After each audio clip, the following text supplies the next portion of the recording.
picking up good vibrations.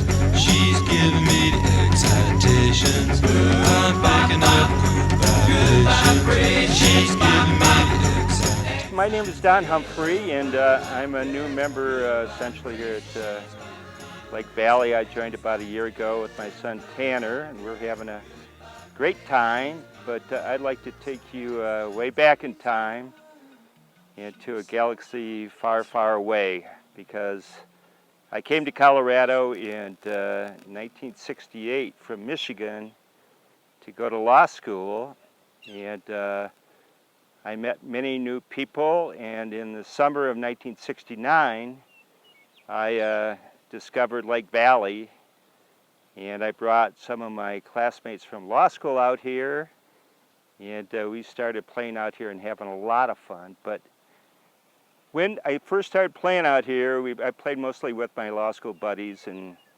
it'd be in the spring, and eventually, you know, one guy would say, "Gosh, I bet you they're mowing the greens at Lake Valley." One of my good friends was a guy named Dick Tharp, who became my law partner later, and a partner at Liquor Mart with me, and eventually the athletic director at CU.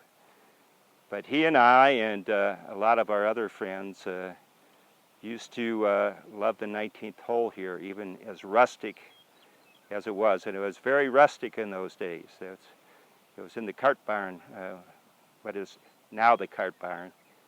And we were famous for stacking up Budweiser cans in a pyramid shape. And we met a lot of good people out here, like assistant pro Rick Terrell, who was a classic golfer in those days, and he eventually married the bartender, Donna Terrell, and you know, Jim Phillips used to hang out in those days as well. And you know, we enjoyed good stories and good beer and a lot of fun golf.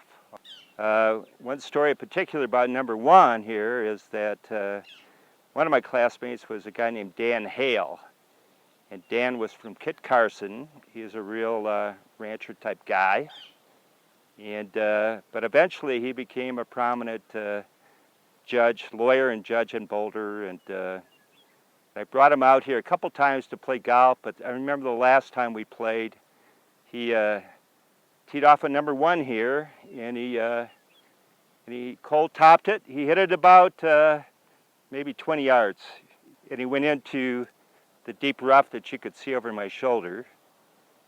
We looked for his ball for about 20 minutes, and we couldn't find it. And he picked up his clubs and he left the course.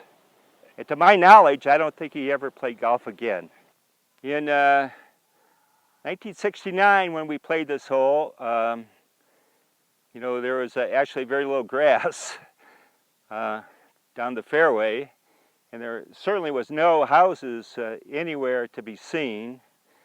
There was no road to the little lake, and there wasn't any sand, and it was more like a swamp than a usable lake in those days. But what I remember most, and most distinctly, is that on the hill to the right, it was a barren, hard dirt area with weeds, and you would not dare go up there because you could literally see rattlesnakes in the summer on the side of that hill. I'm not sure it was the summer, but it was definitely a lot of the times that I played out here. You saw rattlesnakes, and not just one, but many rattlesnakes. And so luckily, once again, my hook shot came in handy because I could keep it away from the rattlesnakes.